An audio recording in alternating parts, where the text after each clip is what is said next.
Hello, and welcome back to Jolly Roger Hobbies.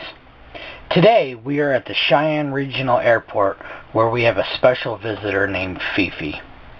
Now FIFI is the world's only flying B-29 Superfortress.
Color changes from there forward. She says, I used to put all the rivets in on that nose.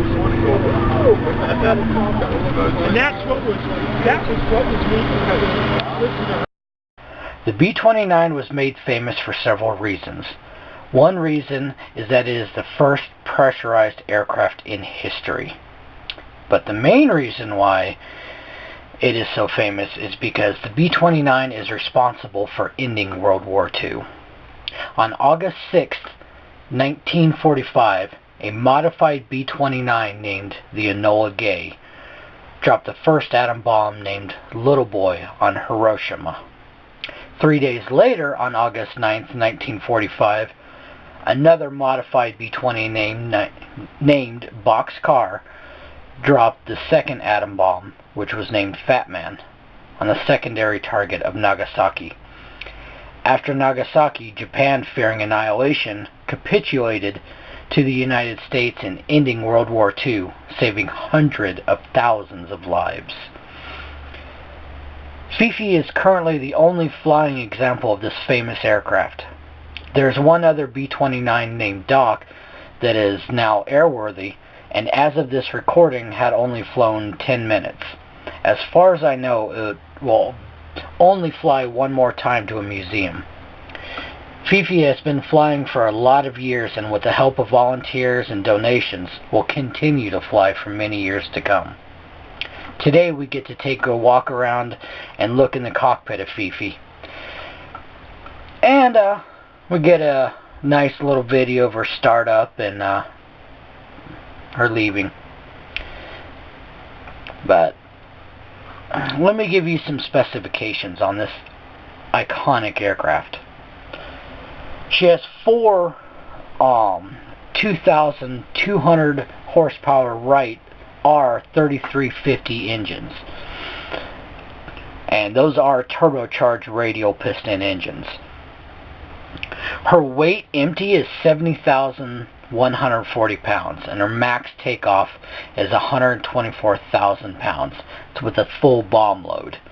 She carries 40 or up to 40 500-pound bombs, and of course one atomic bomb, but we only had 3 atomic bombs made. The first atomic bomb was dropped at Trinity, or I think Trinity were at the test, and of course the second one at Hiroshima and the third one at Nagasaki. Now, the B-29's wingspan was 141 feet. Her length was 99 feet, height 29 feet. And maximum speed was 358 miles per hour, and she had a cruising speed of 230 miles per hour. Her ceiling was 31,850 feet, with a range of over 3,200 miles. Now remember, FIFI and all B-29s were pressurized, the first pressurized aircraft. So, unlike the B-17 and B-24s and B-25s, where the machine guns were hanging out, operated by hand by a person, the B-29 was pressurized, so the guns were in remote turrets. Now, she had two 12.7 millimeter machine guns in each of the remote control turrets, plus three 12.7 millimeter machine guns, or two 12 millimeter machine guns and one 20 millimeter cannon in the tail turret. Now, by taking a look inside this aircraft, it was really neat to see that now the bomb bay has two bomb bays, the forward and rear bomb bay. The forward bomb bay carried 20 pounds. The rear bomb bay also carried 20 bombs. So 40 bombs total, 500 pounds each. The boxcar and the Enola Gay that carried the atom bomb, the atom bombs were loaded in the forward bomb bay, and that's where they were dropped from. Also, point of note that the B-29 was also used to drop the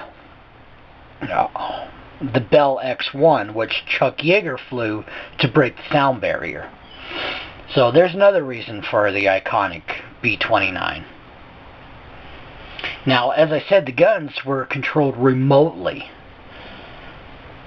And what's really neat is the inside of the aircraft being pressurized. The front portion was pressurized and the rear portion was pressurized. However, the bomb bays were not pressurized. To get from one to the other, had a little tube that you crawl from the front portion to the rear portion. It was really interesting to see how they did that. In the cockpit, unlike the cockpit of today's aircraft, where the aircraft panel is completely all the way across the front, you just had a little spot for the pilot, a little spot for the co-pilot, and it was actually the flight engineer who controlled the entire aircraft. The pilot, all he did was literally steer it and adjust the how much power. The flight engineer was responsible for everything else, other than, of course, the guns and the navigation and the radios. And the bombardier up front in the nose had the best view.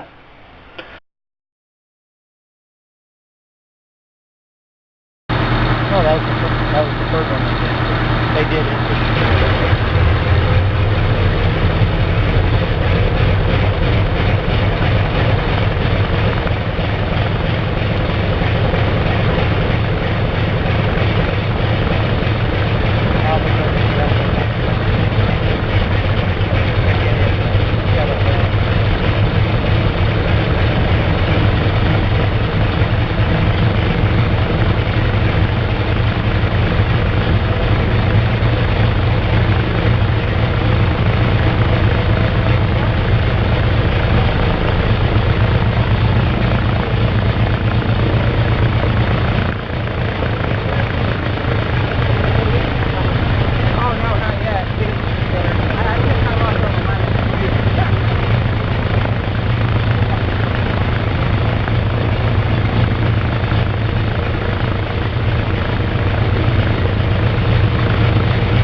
Well, thank you for watching. I hope you enjoyed what we had for you today.